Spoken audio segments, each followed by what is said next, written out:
안녕하세요 여러분.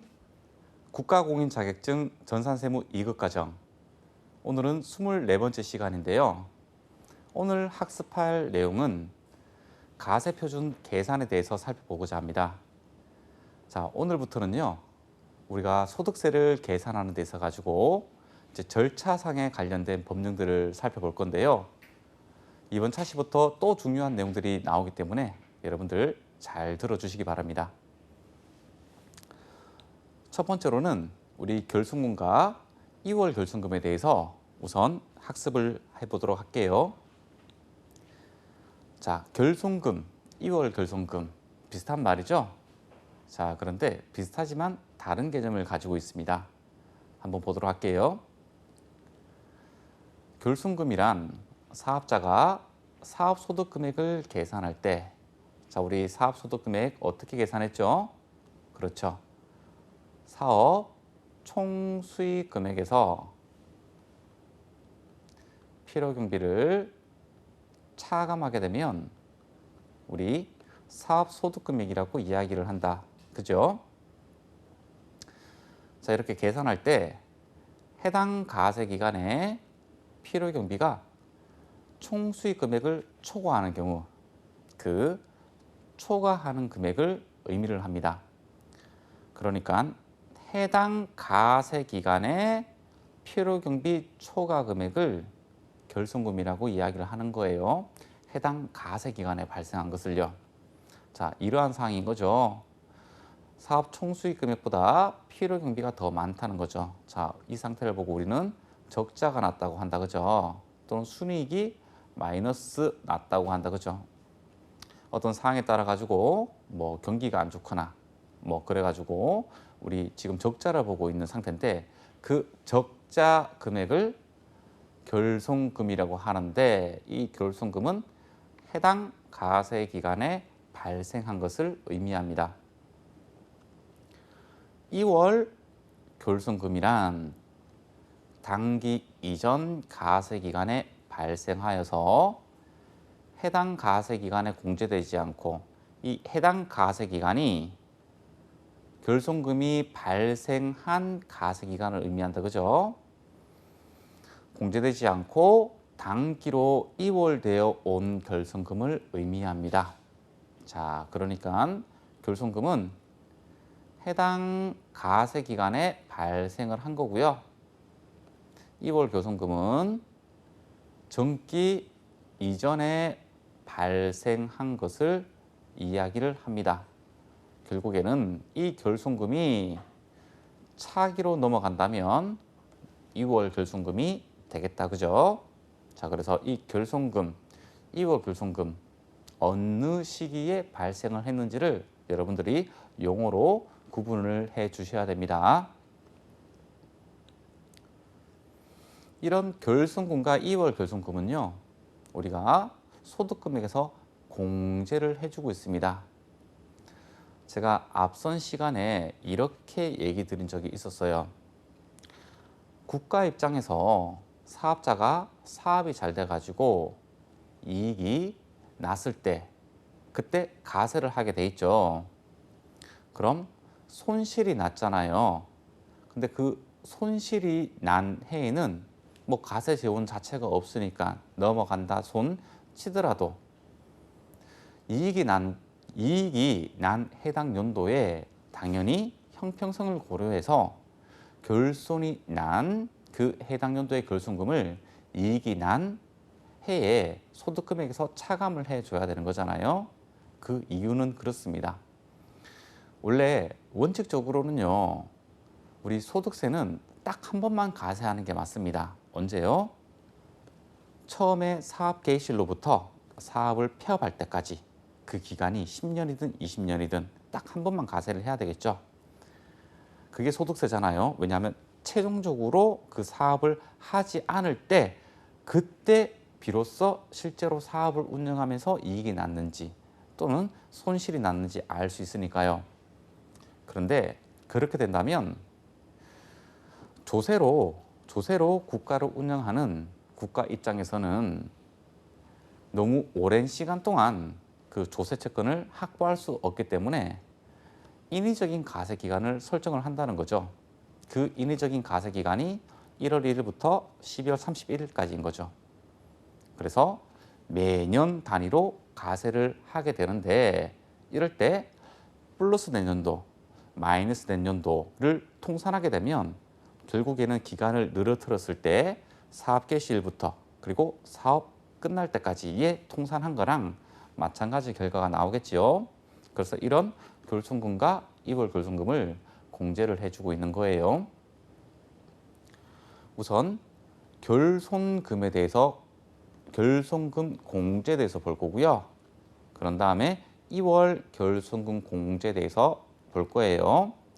자, 여러분들 요 순서를 좀 잘 기억해 줘야 됩니다. 사업소득, 그러니까 일반 사업소득, 제가 여기 일반이라고 좀 적어 놓을게요. 일반적인 사업을 하면서 발생한 그런 사업소득에서 결손금이 발생을 했다는 거고요.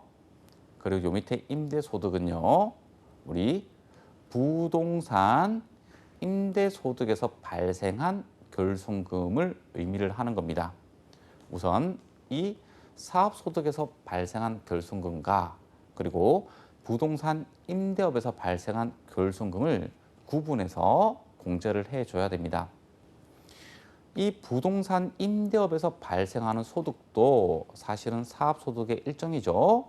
그래서 이게 사업소득을 크게 구분 짓는다면 부동산 임대소득과 그 외의 사업소득으로 구분할 수 있다. 그죠?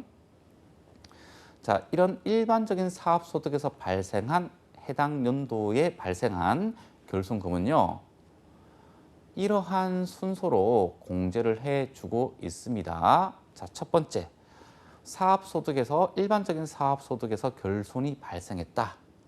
그러면 근로소득금액입니다. 자, 소득금액에서 공제를 한다고 했습니다. 우선 해당 과세기간에 발생한 사업소득에 대한 결손금은요, 근로소득에서 먼저 공제를 합니다. 그런데 아직까지 결손금이 남아있다. 연금소득에서 공제를 합니다.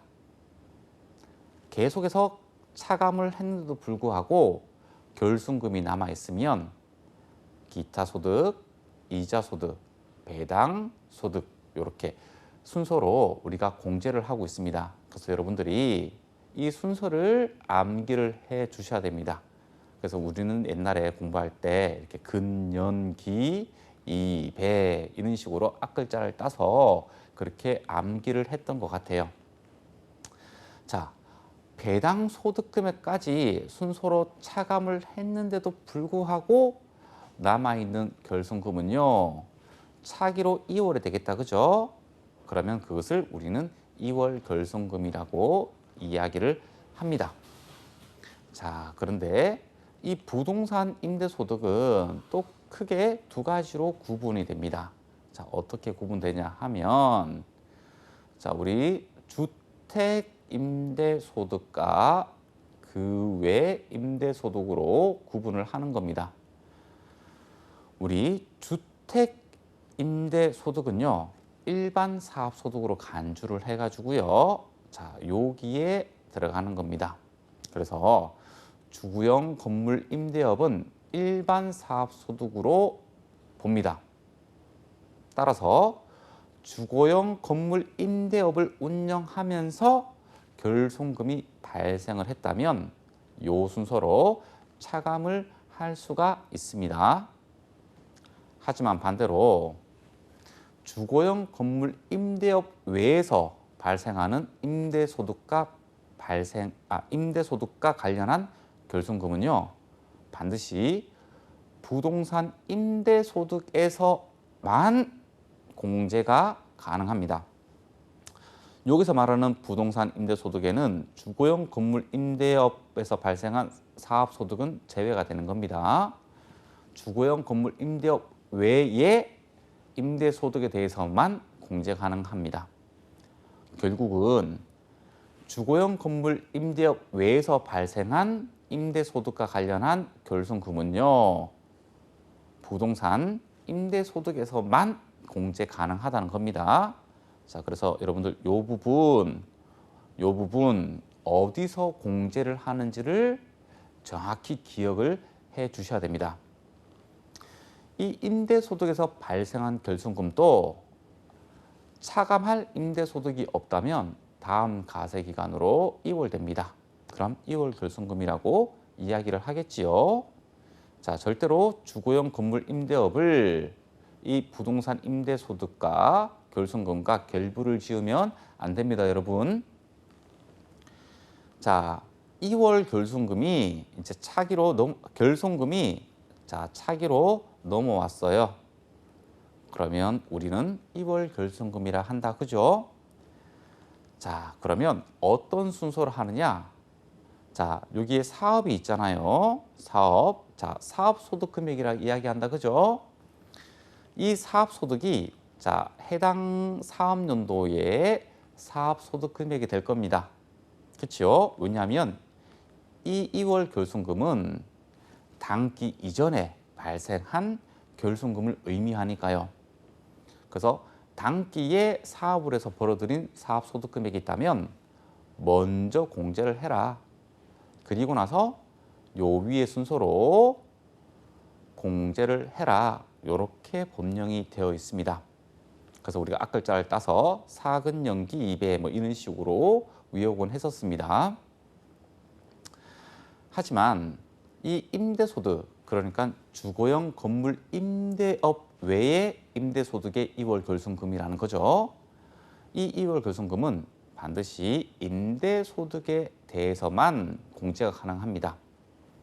만약 주거용 건물 임대업 외의 임대소득에서 발생한 결손금이 2월 결손금으로 넘어왔는데 당기에 주거용 건물 임대업 외에 임대소득 금액이 없다면 다시 또 넘어가겠죠.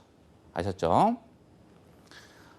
그리고 만약에 해당 연도도 결손금이 발생했고 당기 이전으로부터 넘어온 2월 결손금도 함께 중복해서 있다면 무엇을 먼저 공제를 할 것인가? 자, 이 공제 순서는요.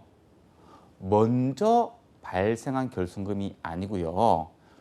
당기에 발생한 결손금을 먼저 공제하고 그리고 나서 2월 된 결손금을 공제하는 순서로 되어 있습니다. 자, 여러분들 요거 반대로 이렇게 외우면 안 됩니다. 아셨죠?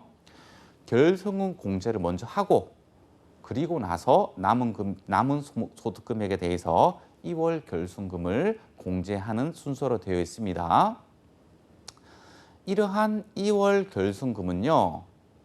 발생한 가세기간부터 총 10년간 공제를 할 수가 있습니다. 이 정도면 넉넉한 기간이라고 생각을 했나 봐요. 입법자가. 자, 외워야 된다. 그죠? 자, 10년 시기를 여러분들 외워야 됩니다. 자, 그리고 또 하나 외워야 될 거. 자, 요겁니다. 소득 금액을 추계로 신고하거나 또는 결정받거나 경정받는 경우에는요. 공제를 배제하고 있습니다. 왜냐하면요. 우리가 어떤 소득 금액을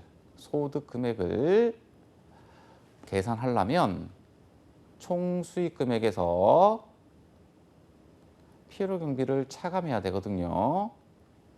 자, 우리 상식적으로 생각을 한번 해봅시다. 사업소득, 근로소득, 연금소득, 기타소득, 이자소득, 배당소득이 있는데 결손이 날 수 있는 소득은 어디에서 나겠어요? 사업소득밖에 없을 겁니다. 상식적으로. 그죠? 자, 이 소득금액이 사업소득금액은 사업 총수익금액에서 총수익금을 벌어들이기 위해서 대응되는 경비를 차감을 했을 때 이 총수익 금액은 얼마인지 이 필요 경비가 얼마인지를 계산을 해내려면 어떻게 해야 되죠? 그렇죠. 장부를 작성을 해야 됩니다. 간편장부든 복식부기로 만든 장부든 일단 장부를 작성해야지 사업 총수익 금액과 대응되는 필요 경비를 알 수가 있습니다. 하지만 이런 추계 신고라는 게 뭐냐 하면 우리 법정 경비율이라는 게 있습니다. 뭐 기준 경비율, 단순 경비율 이런 것들이 있는데요. 자, 이런 경비율을 이용하게 된다면 사업소득 금액은 경비를 차감하는데 이 경비가 어떻게 되냐 하면 총 수익 금액에 경비율을 곱해서 필요 경비를 계산하게 되거든요. 자, 그렇다면 장부를 만들지 않고 이렇게 추계로 신고를 하게 되면 이 이월 결손금 또는 결손금이 나타난 것을 모르게 되잖아요. 그렇죠? 그래서 추계 신고하거나 결정받거나 결정이 무신고했잖아요. 그죠? 그러니까 이 필요 경비가 얼마인지 몰라요. 그렇기 때문에 이러한 사항에서는 이월 결손금을 공제 배제해 주고 있습니다. 아셨죠, 여러분들? 자, 요거 암기를 해줍니다. 2월 결손금 10년 해준다. 추계신고 결정 경정되면 공제하지 않는다. 아셨죠? 그리고 소극 공제라는 그런 제도도 가지고 있습니다. 자, 요거는 요건이 중요한데요. 자, 이따금씩 이렇게 시험에 나오는 건데요. 자, 요건을 한번 보도록 할게요. 자, 일단은 이 결손금이 어디에서 발생했냐 하면 그렇죠. 중소기업의 사업소득에서 발생한 결손금이어야 합니다. 자, 우리 사업자라면 법인 사업자가 있고 개인 사업자가 있잖아요. 법인 사업자만 중소기업이라고 하진 않고요. 개인 사업도 중소기업이 될 수가 있습니다.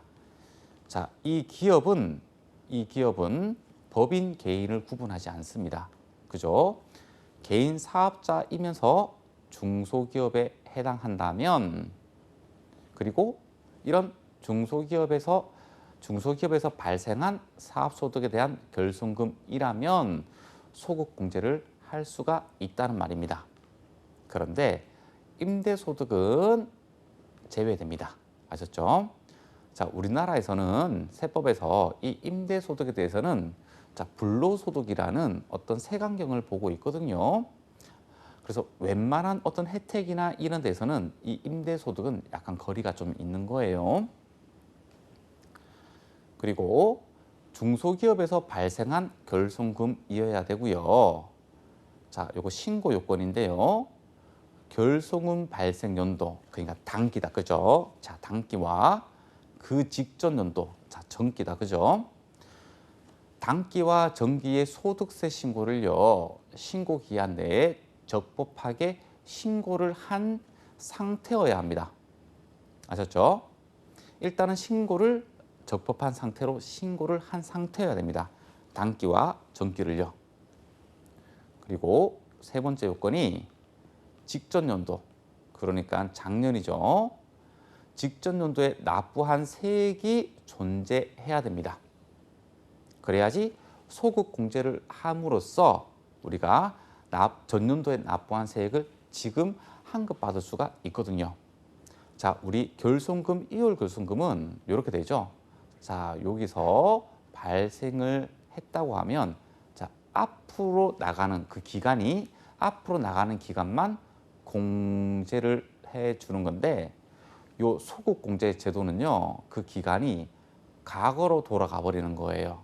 아셨죠? 근데 그 과거가 작년이에요. 작년, 직전 연도. 아셨죠?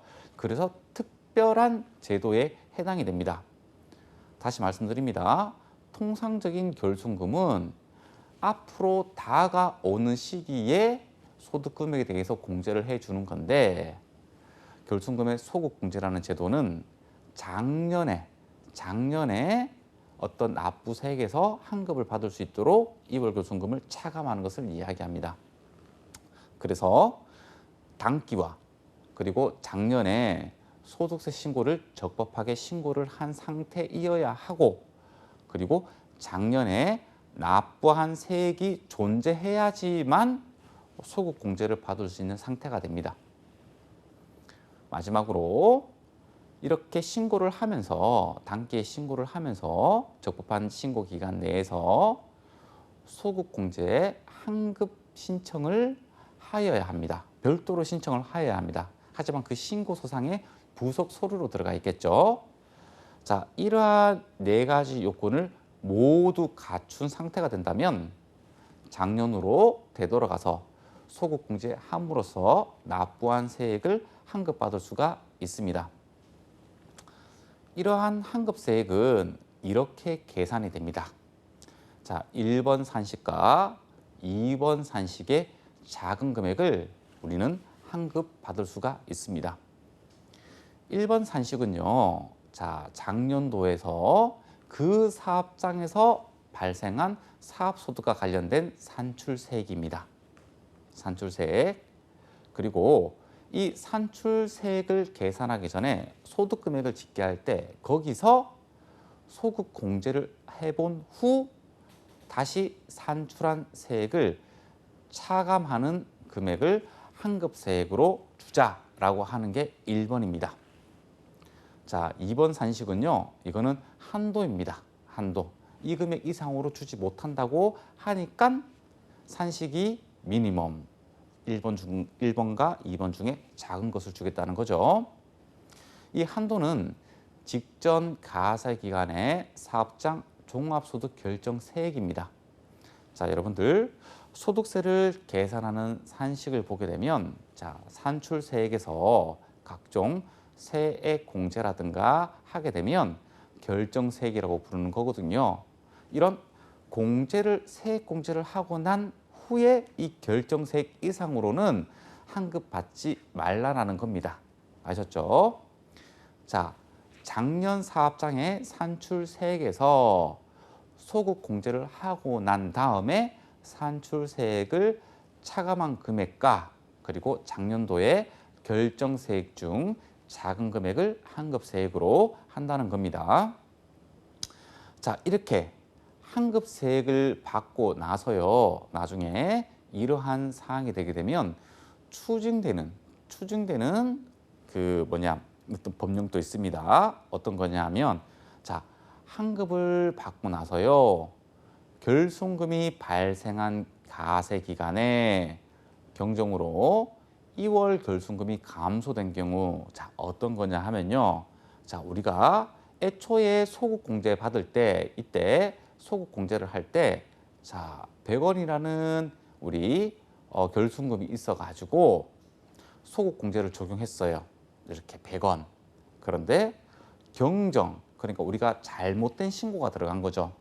잘못된 신고를 바로 잡고 보니까 결손금이 100원이 아니고 70원이었어요. 그러면 환급세액이 만약에 이렇게 해서 10원을 받았는데 올바르게 하고 나니까 이 10억이 아니고 7원이었다. 그러면 3원 추가적으로 더 받았죠. 그러면 다시 국가로 되돌려줘야 된다. 그죠?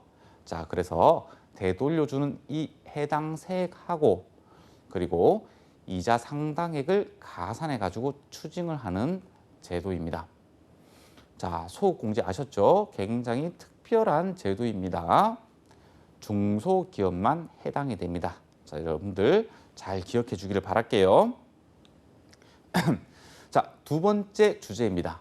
자, 두 번째는 우리 이제 종합소득공제 이제 절차상으로 넘어왔습니다.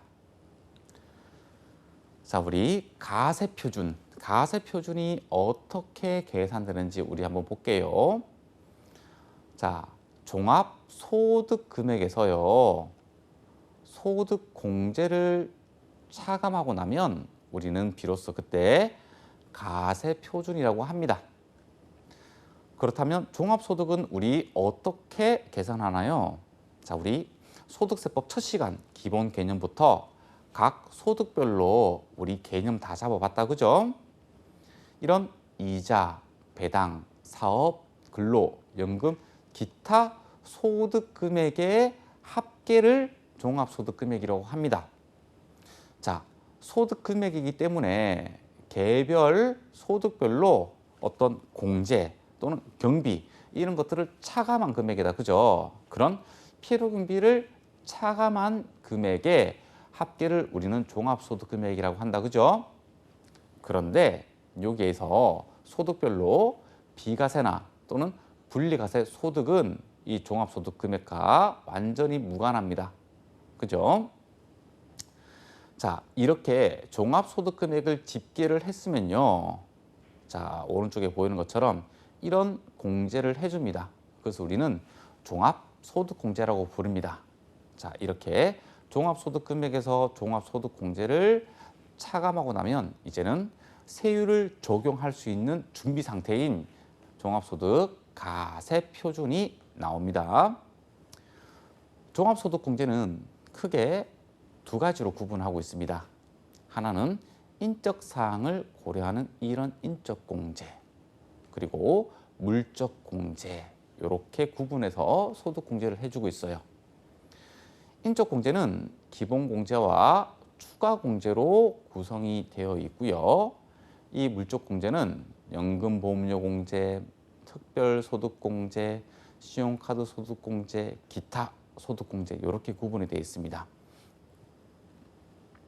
이런 소득 공제를 규율하는 법률은요. 자, 소득세법도 있고요. 그리고 조특법이라고 부르는 우리 조세특례제한법이 있거든요. 자, 여기에서 우리가 규율을 하고 있습니다. 상당히 내용이 많습니다. 물적공제는요. 그런데 중요한 소득공제만 우리는 살펴보려고 할 겁니다. 우리 종합소득공제는 인적공제와 그리고 물적공제로 구분해서 공제를 해주잖아요. 자, 그럼 인적공제를 공부를 해볼게요.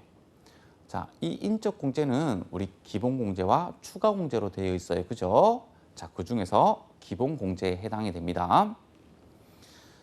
일단은 이렇게 구분이 됩니다. 인적 사항을 고려해야 되기 때문에 자, 일단은 본인 공제가 있고요.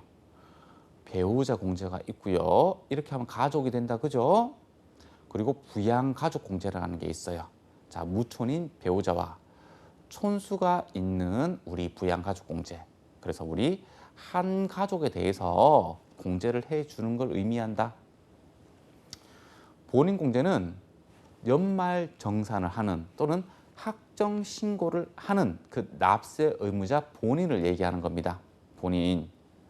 그런데 우리가 기본 공제를 적용받으려면 지금처럼 이렇게 요건이 있는데요. 요건은 두 개입니다. 하나는 연령 요건, 하나는 소득 금액 요건이 있습니다. 지금 연말정산이나 학정신고를 하는 납세자 본인은요. 연령 제한이 없고요. 그리고 소득 금액도 제한이 없습니다. 그 말은 무조건 공제가 된다는 말입니다. 인적 공제로. 배우자 공제는요. 자, 이거는 우리 이런 개념이 있어요. 실제로 우리가 혼인신고한 법률혼 상태, 그리고 혼인신고를 하지 않고 이렇게 거의 동거인데 부부이지만 이제 동거 상태로 있는 사실혼 관계가 있는데요. 자, 법률혼 관계에 있는 그 배우자를 이야기합니다. 자, 이 배우자를 기본 공제를 받기 위해서는요. 연령은 제한이 없습니다. 연령은 제한이 없어요. 왜냐하면 이 배우자가 미성년자일 수도 있고요. 아주 고령자일 수도 있거든요. 자, 그래서 연령은 제한 없습니다. 하지만 소득 금액이 100만 원으로 규정되어 있습니다. 자, 여기서 볼게요. 소득 금액은 다 100만 원 이하라고 되어 있다. 그죠?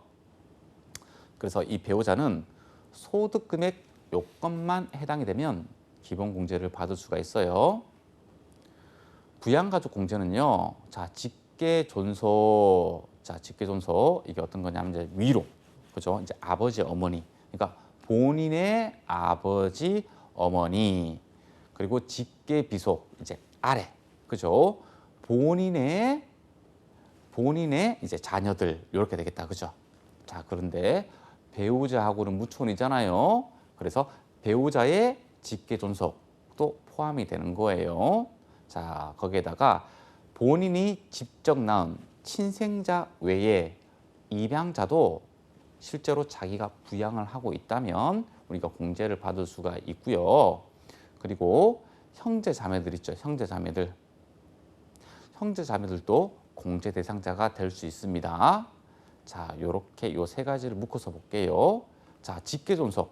자, 본인과 배우자의 직계 존속, 아버지, 어머니 이렇게 된다. 그죠? 자, 위로는 60세 이상이 해당이 돼야 되는 거예요. 60세 미만이라고 하면 아직까지 사회적으로 경제 활동을 해야 되는 그런 나이라고 생각을 하고 일단 기본공제 대상자에서 배제하고 있습니다. 아셨죠? 그래도 최소 60세 이상은 되어야지만 그래도 본인이 먹여 살리는 부양가족이 아닌가라는 그런 뜻이 있는 거죠. 60세 이상이면서 소득이 100만 원 이하여야 됩니다. 그러니까 돈을 벌면 안 되는 상태 이렇게 돼야 됩니다. 자, 직계비속 입양자. 자, 아래입니다. 자, 아래로는 20세 이하에 해당이 됩니다. 만약에 20세가 초과하게 되면 이제는 네 갈 길, 네가 책임을 져야 된다는 그런 의미가 내포가 되어 있습니다. 나이가 어린 상태에서 소득이 100만 원 이하에 돼야 됩니다. 아래로는 20살 이하예요. 자, 형제 자매는요. 그 소득자 본인 사항에 따라 가지고 이 형제 자매들이 나이가 많을 수도 있고 또는 나이가 적을 수도 있겠다. 그죠? 그래서 형제 자매들은 20세 이하이거나 아예 어리거나 안 그러면 나이가 아주 많거나 이렇게 규정을 하고 있는 거예요. 20세부터 해가지고 60세까지는 중간에 있는 나이대는 이제 일을 하라는 그런 거죠. 하지만 소득금액 요건 다 갖춰줘야 됩니다. 자, 기초생활수급자들은 연령 제한은 없는데요. 소득금액 요건은 있어요. 자, 위탁아동, 자, 직계비속과 같은 개념이죠. 내가 잠시 위탁받아가지고 부양하고 있는 아이들이라는 의미잖아요. 대신 얘는 특이합니다. 18세 미만에 해당돼야 됩니다. 18세 이상이 되고 나면 성인으로 간주를 해버리는 거죠. 그러니까 남의 손에서 크지 말고 스스로 커라. 뭐 그런 개념인 것 같아요. 이 또한 소득금액 요건을 갖춰야 됩니다. 자, 보게 되면 본인 외쪽으로는 전부 다 소득금액을 요건을 갖춰야 되는 거예요. 자, 위에 표처럼 이런 기본공제 대상자로 되게 되면요. 자, 인당 150만 원을 소득공제를 받을 수가 있습니다. 자, 인당 150만 원입니다. 자, 이제 외우기 시작합니다. 자, 장애인에 해당된다. 그러니까 이 배우자든 부양가족이든 자, 장애인에 해당된다. 그러면 연령 요건 적용하지 않습니다. 아셨죠? 그런데 일단 배우자 자체가 연령을 보지 않거든요. 장애인은 어떠한 상태든 연령을 보지 않는다. 대신에 소득금액 요건은 적용합니다. 그래서 이 100만 원 요건 갖춰주셔야 되는 거예요. 장애인은요. 여기서 말하는 100만 원 이하는 소득금액을 이야기합니다. 소득금액. 자, 우리 소득금액 얘기했다. 그죠? 총수익금액에서 필요금비를 차감한 금액 또는 총수익금액에서 각종 뭐 연금소득공제 또는 근로소득공제를 차감한 금액을 소득금액이라 한다. 그죠? 그런데 이 소득금액의 종류가 종합소득 그러니까 사업소득, 근로소득, 연금소득, 기타소득, 이자소득, 배당소득 합친 걸 종합소득이라 하잖아요. 이 소득뿐만 아니고 분류가세되는 이 퇴직소득, 양도소득금액의 이 모든 것을 합쳐서 100만 원 이하이기 때문에 소득활동을 한다고 하면 다 100만 원 초과합니다. 그죠? 네. 그래서 소득활동을 한다고 하면 웬만하면 이 종합퇴직 양도소득금액이 100만 원 초과하기 때문에 인적공제 대상자가 될 수 없습니다. 그런데 여기서 이 소득금액을 구할 때 애초에 뭐가 빠졌죠? 그렇죠. 비과세와 분리과세 소득은 이미 제외되어 있는 상태이기 때문에 자, 이런 거 있죠. 제가 복권이 당첨되었어. 10억 원. 기타 소득인데 분리과세죠. 오로지 복권 당첨 소득밖에 없었어요. 그러면 기본공제 대상자에 해당됩니다. 왜냐하면 복권은 분리과세 대상이기 때문입니다. 무조건 분리과세 대상이죠. 그리고 이런 비과세 소득 있다고 하더라도 이 금액 요건 적용하지 않습니다. 아셨죠? 가세되는 소득 금액 중에서 100만 원 이하에 해당이 되면 해주겠다는 겁니다. 자, 또 하나 외울 게 있습니다. 근로소득만, 그러니까 이런 종합소득들 중에서 나는 다 없고 근로소득만 있다고 하게 되면, 자, 총급여 기준으로 500만 원 이하는 100만 원 이하로 봐주겠다는 겁니다. 아셨죠?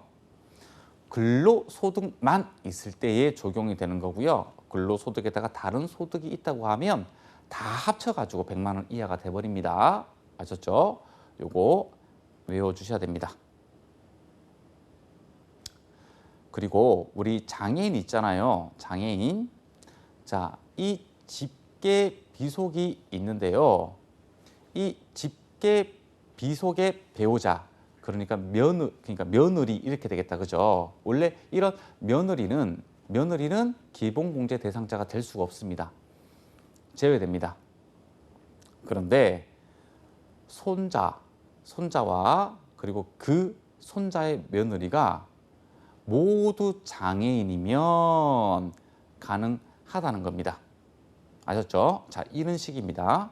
자, 며느리는 모두 장애인이면, 네, 자녀와 그 며느리가 모두 장애인이면 그 며느리도 가능하다는 겁니다. 또는 사위가 될 수도 있다, 그죠? 요 배우자니까, 그죠? 네, 자, 요거 깨끗하게 암기를 해주셔야 돼요. 상당히 많은 내용들을요, 요 한 장으로 딱 담은 거거든요. 그래서 군더더기 없이 다 깔끔하게 외워주셔야 되는 거예요. 이번에는 인적 공제 중에서 추가 공제를 살펴보도록 하겠습니다. 기본 공제는 외워야 될 게 상당히 많은데요. 추가 공제는 조금 가볍습니다. 어떤 게 있냐면, 자, 나이가 많으신 분들한테는 뭐 약값이나 병원비가 더 들어갈 거야. 그래서 소득공제를 추가적으로 해주고 있습니다. 기본공제 대상자가, 자, 이 말이 나오면 이 인적공제 대상자에 해당이 되고 라는 의미가 되는 거예요. 자, 앞선 기본공제 대상자이면서 그리고 나이가 70세 이상이 되게 되면, 우리 60세 이상이면 인당 얼마요? 150만 원 인적공제 해주죠. 자, 추가적으로 100만 원 더 해준다는 겁니다. 자, 만약에 저한테 부모님이 계셨는데요. 자, 부모님이 다 70세 이상이세요. 이렇게. 자, 그렇게 되면 70세 이상인 경우와 아닌 경우하고 인적공제가 달라집니다. 이렇게 전부 다 70세 이상이면 150만 원 곱하기 2명에다가 더하기 100만 원 곱하기 2명 이렇게 돼버립니다. 그죠? 그런데 70세가 다 안 넘으셨다. 그러면 150만 원 곱하기 2명 이렇게 계산이 되겠다. 그죠? 자, 장애인 공제. 자, 장애인 또 우리가 조금 더 고려를 해야 되죠. 왜냐하면 장애인 뭐 보호구라든가 또는 어떤 뭐 병원에 가는 뭐 빈번한 그거라든가, 그래서 이 장애인 또 만약에 기본 공제 대상자가 장애인이라면 이번에 좀 많이 해줍니다. 자, 인당 200만 원 해주고 있습니다. 그래서 기본적으로 장애인을 기본 대상자로 하게 되면 인적공제 150만 원, 그리고 장애인 공제 200만 원, 총 350만 원을 우리가 공제를 해주고 있습니다. 자, 이번에는 부녀자 공제와 한부모 공제를 살펴보도록 할게요. 자, 부녀자 공제입니다. 자, 말 그대로 부녀, 여성들한테만 해당이 됩니다. 어떤 여성들이냐? 종합소득 금액이 3천만 원 이하이면서, 그러니까 3천만 원 이하면 아주 못 버는 소득은 아닌데 그래도 이렇게 뭐 고액연봉을 받지는 않는다, 그죠? 자, 그래서 이러한 뭐 중위층 정도 되는데 일단은 소득 금액이 3천만 원 이하여야 됩니다. 그리고 1번이나 2번 중에 한 가지만 충족을 하게 되면 부녀자 공제 50만 원을 적용받을 수가 있습니다.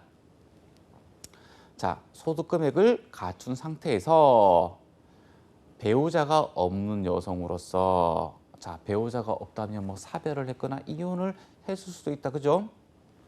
자기 혼자 있으면서 기본공제 대상인 부양가족이 있는 세대주, 그죠? 자, 배우자가 뭐 사별이나 이혼으로 없어요. 그런데 자녀가 있다. 모셔야 하는 뭐 이렇게 부모님들이 있다. 그러면서 본인이 세대주다. 그러면 가능합니다. 또한 종합소득 금액이 3천만 원 이하인 여성이면서 배우자만 있어도 해줍니다. 아셨죠? 한부모 공제는요, 일단은 배우자가 없어야 됩니다. 자, 말 그대로 한부모잖아요, 그죠? 한부모가 왠지 그 가정 경제를 이끌어가는 그런 기분이 든다, 그죠? 이런 한부모 공제는 배우자가 없는 자로서 기본공제 대상자인 직계비속 또는 입양자가 있는 경우, 그러니까 자녀를 혼자 키우는 우리 여성 또는 남성을 얘기합니다. 자, 한부모 공제이기 때문에 남성도 받을 수 있고요, 여성도 받을 수가 있어요. 그렇대 부녀자 공제는 여성만 가능합니다. 자, 문제에서 이혼을 했다고 하면요, 그냥 바로 한부모 공제 적용하시면 돼요. 남자든 여자든 관계없이. 아셨죠? 근데 이혼한 상태가 아니고 여성으로 나오잖아요, 문제가. 그러면 무조건 부녀자 공제를 검토를 해야 됩니다. 아셨죠? 남성은 이거 바로 안 넣어도 돼요. 네, 남성은 이혼만 보면 됩니다. 왜냐하면요, 부녀자 공제하고 한부모 소득 공제는 중복 적용하지 않습니다. 그 말은 유리한 한부모 공제는 100만 원이잖아요. 바로 한부모 공제를 누구나 다 적용하겠죠. 그죠? 자, 그래서 만약에 이 연말정산 또는 학정 신고를 하는 소득자 본인이 여성이면 요거 2개 검토를 해 주셔야 되고요. 남성이다. 그럼 이혼 요것만 검토해 주면 되겠다. 그죠? 시험 문제 나오는 표현을 여러분들한테 해 준 거예요. 자, 배우자가 없는 자, 그게 이혼이잖아요. 그죠?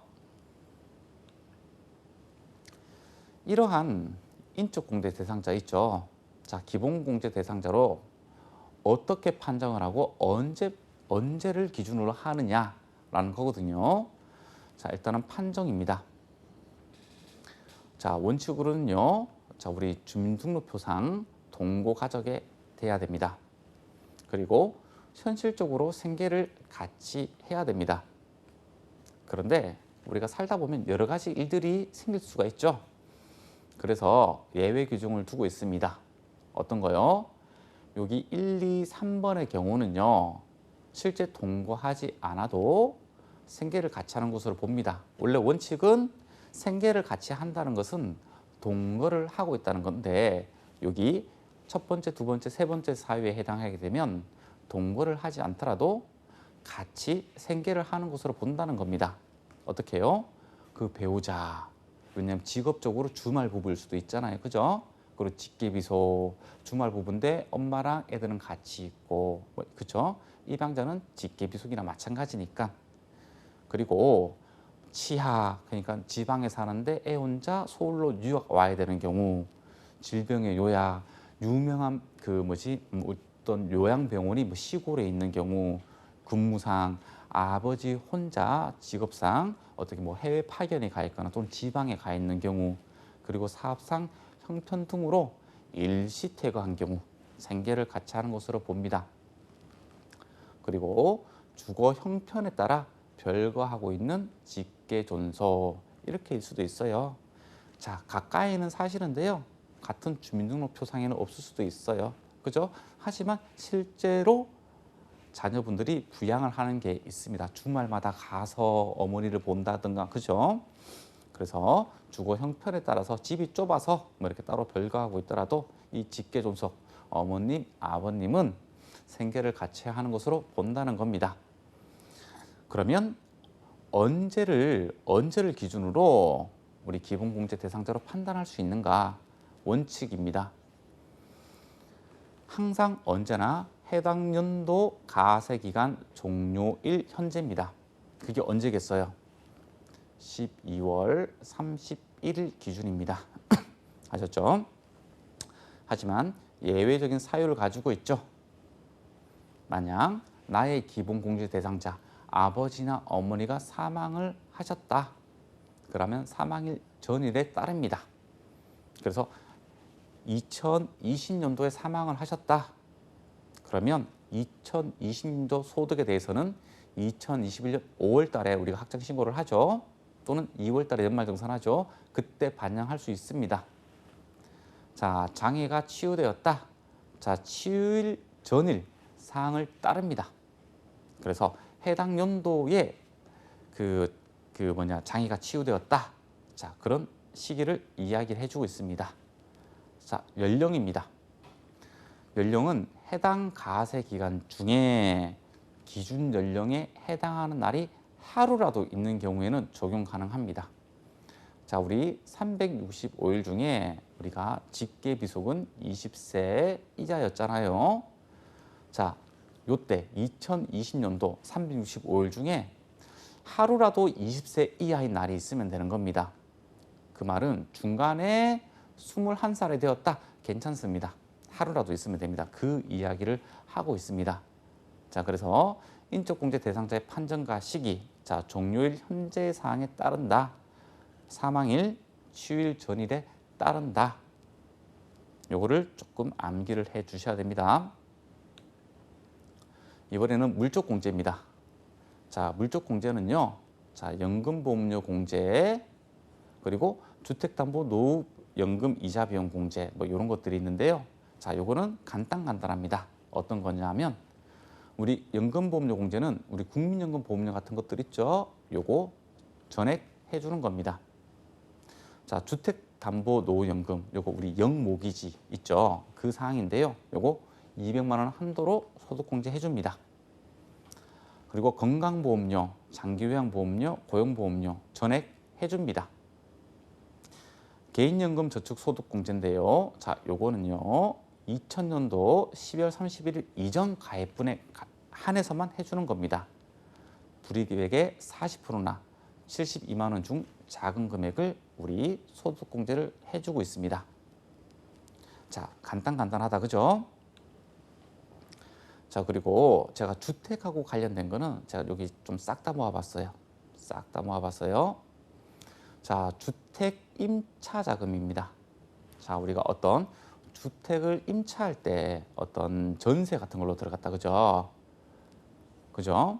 그러면 이 전세도 요즘 전세 가격도 상당히 비싸잖아요. 그럼 우리 전세 대출 받잖아요.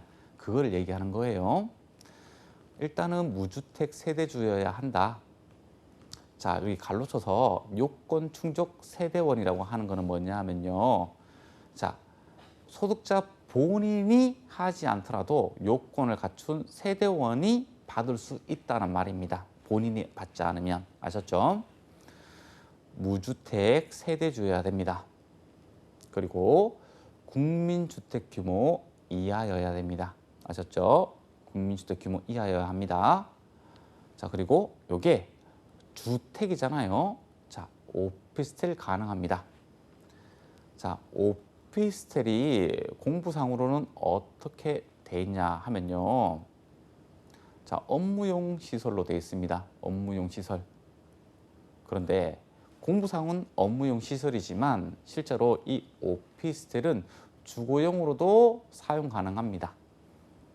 이 오피스텔 안에는 화장실도 있고요. 그리고 음식을 조리할 수 있는 시설들이 장치가 설치되어 있기 때문에 그렇습니다. 자, 그래서 세법에서는 실질이 더 중요하거든요. 자, 그래서 공부상 업무용 시설이더라도 실제 주거용으로 사용하는 오피스텔도 국민주택 규모 이하라면 소득공제를 해주겠다라는 겁니다. 자, 우리가 이 전세 자금을 대출을 받게 되면 자, 차입금하고 원리금을 상환을 하겠지요. 그죠? 자, 이 차입금, 원리금 상환액의 40%를 해준다는 겁니다. 상한액의 40%입니다. 아셨죠? 장기주택저당 차입금 같은 경우에는요. 자, 저당이잖아요. 우리가 주택을 구입하면서 이렇게 대출 받은 거를 이야기합니다. 무주택 세대주가요. 또는 1세대 1주택인 상황에서 기준시가 5억 원 이하의 주택을 구입을 하고 은행으로부터 저당권을 설정하고 차입한 경우가 해당이 됩니다. 자, 이때는 이자 상한액의 100%를 해줍니다. 근데 한도가 1,800만 원입니다. 아셨죠? 주택마련저축. 이 주택마련저축 우리 나중에 청약을 받기 위해서 많이 가입을 한다. 그죠? 자, 요거 무주택 세대주가 돼야 되고요. 자, 여기에 주택하고 관련된 거는요. 전부 다 근로소득이 있어야지만 가능합니다. 근로소득이 있는 무주택 세대주가요. 일단 총 급여액이 7천만 원 이하여야 됩니다. 그리고 연간 납입액이 240만 원까지만 인정이 됩니다. 그러면 불입액의 40%를 소득공제 받을 수 있습니다. 자, 이 불입액은 240만 원 이하 금액까지만 해당이 되는 거예요. 그러니까 300만 원 불입했다. 300만 원 곱하기 40%가 아니고 240만 원 곱하기 40%가 됩니다. 이제 신용카드 사용금액 소득공제에 대해서 살펴보도록 하겠습니다. 자, 우리 신용카드 사용금액 소득공제는요. 매우 복잡합니다. 매우 복잡하기 때문에 시험에 나오는 포인트만 여러분들이 암기를 하고 지나가야지 신용카드 사용금액에 대한 소득공제 금액을 계산하려고는 노력을 안 하시는 게 좋을 것 같아요. 그거는 컴퓨터 영역으로 맡기고 우리는 시험에 나올 거, 중요한 거 위주로만 살펴보도록 할게요. 자, 이 신용카드 사용금액에 대한 소득금액은요. 자, 소득자 본인 카드 가능하고요. 자, 배우자 카드 가능하고 아버님, 어머니 카드 가능하고 자녀들한테 만들어준 카드 가능합니다. 하지만 형제, 자매 카드는 안 됩니다. 아셨죠? 이게 중요한 게요. 나중에 여러분들을 틀리게 하기 굉장히 좋습니다. 그리고 이 공제 대상자 있잖아요. 기본 공제 대상자는 연령 요건과 소득 요건을 모두 다 동시에 충족을 해야 되죠. 하지만 이 신용카드 사용금액에 대한 소득공제를 계산할 때는 소득금액 100만 원 요건만 적용이 가능합니다. 이 연령 조건은 적용하지 않는데요. 그러니까 이 연령 요건 때문에 기본 공제 대상자는 되지 않았지만 소득금액을 충족한 사람이 쓴 카드에 대해서 우리 소득공제를 받을 수 있다는 말입니다. 하지만 형제, 자매가 사용한 카드는 적용되지 않습니다. 여러분들은 사용 배제에 대해서 암기를 하셔야 됩니다. 자, 이 오른쪽에 나와 있는 카드 사용액은 소득공제를 받을 수 없는 겁니다. 첫 번째, 해외에서 사용한 거. 자, 우리 한 번씩 해외여행 갈 수 있다, 그죠? 거기서 사용한 거는 소득공제 안 됩니다. 왜 안 될까요? 국내 내수에 도움도 주지 않고요. 그리고 이 신용카드 소득공제는요.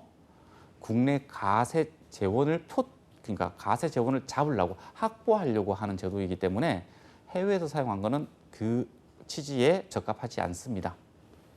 그래서 해외 사용분은 인정하지 않습니다. 그리고 신용카드 사용한 것 중에서 사업소득의 경비로 들어가는 거 있죠? 그거 인정하지 않습니다. 그리고 각종 보험료, 리스료 이런 공과금 인정되지 않습니다. 그리고 취득세 등이 부과되는 재산의 구입비용. 자, 우리 주택 구입비용 안 됩니다. 차량 구입비용 안 됩니다. 왜냐하면 다 취득세를 부과가 되거든요. 자, 그런데 요게 변경되었죠. 중고자동차는 구입금액의 10%까지 공제가 가능합니다. 자, 요게 변경되었어요. 자, 그리고 교육비, 면세점 사용금액, 상품권 금액, 기부금, 세액공제를 적용받는 월세액 전부 다 소득공제 안 됩니다. 하지만 사설 학원비는 공제 가능합니다. 왜냐하면 여기 교육비는 교육비 세액공제를 받기 때문에 그런 거거든요. 그런데 이 사설 학원비는 교육비 공제 가능하면서 신용카드 소득공제도 가능합니다. 자, 요거 배제되는 거 여러분들이 외워주셔야 됩니다. 자, 그리고 요거 중복 적용되는 것 좀 기억을 해주셔야 됩니다. 자, 어르비를 계산할 때 카드를 긁었다. 어르비 세액공제 그리고 신용카드 사용금액 소득공제 중복 적용 가능합니다. 자, 교육비 세액공제는요. 우리 취학 전 아동, 그러니까 초등학교 들어가기 전 아동이 사용한 학원비 그리고 중고등학교의 교복 구입 비용 요 두 개는 교육비 세액공제도 되고요. 그리고 신용카드 사용 금액에 대한 소득공제도 중복해서 소득공제됩니다. 그러니까 이런 학원비나 교복 구입 비용은 신용카드를 사용하는 게 더 유리하겠다, 그죠? 초등학교는 빠져 있는데요. 초등학교는 빠진 이유가 초등학교가 교복을 입는 곳은 조금 좋은 곳이거든요. 네, 그만한 응능가세 원칙이잖아요, 소득세는. 자, 그래서 이 초등학교는 빠져 있습니다. 자, 이런 공제액 한도가 있는데요. 여기 보면 25%, 40%, 30%, 15%, 한도 300만 원, 급여별로 250만 원, 200만 원. 자, 이런 것들이 있는데요. 다 외우기 많이 힘듭니다. 그래서 제가 별도로 설명을 생략할 건데요. 제가 중요하다고 한 거는 좀 외워주시고요. 자, 이런 특징적인 것들만, 기억나는 것들만 좀 외워주시면 될 것 같아요. 자, 오늘은 우리 가세표준을 계산하는 것에 대해서 공부를 했는데요. 중요한 포인트들 또는 암기할 것들이 많기 때문에 신경 써서 공부해 주시길 바라겠습니다. 그럼 다음 시간에 뵙겠습니다.